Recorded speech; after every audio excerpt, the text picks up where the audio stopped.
Chaque jour pour se rendre au travail, Joseph prend un mototaxi, le moyen de transport le plus répandu à Cotonou. Je veux passer par Akogbato, oui, la nouvelle voie là. Le parcours commence par une piste accidentée, mais rapidement, il emprunte cette toute nouvelle voie pavée. Il y a encore un an, c'était ici un chemin de terre cabossé par le trafic et les intempéries. Et la voie était impraticable.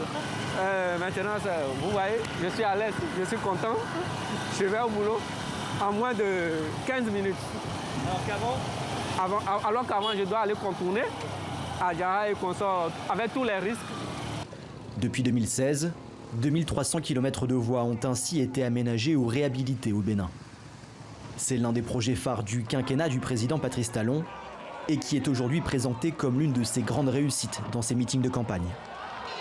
Si nous avons consacré l'essentiel de nos ressources à amener de l'eau, de l'électricité, de la route, c'est parce que ce sont des investissements de survie.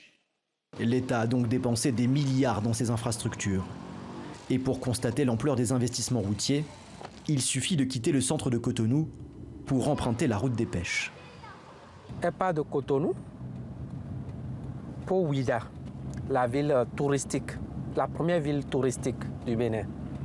Coût de cette large 2 fois 2 voies, 16 milliards de francs CFA, soit environ 243 millions d'euros. Une route flambant neuve qui longe la côte et ses villages de pêcheurs. Ces travailleurs de la mer sont désormais reliés à la ville par la route, un aménagement qui leur permet de vendre davantage de poissons. Avant, c'était très dur pour les femmes de rejoindre le marché pour vendre le poisson. Mais maintenant, elles peuvent faire plusieurs allers-retours par jour. On gagne bien plus d'argent. Mais cet élan de modernité ne concerne pour l'heure que les principales villes du pays.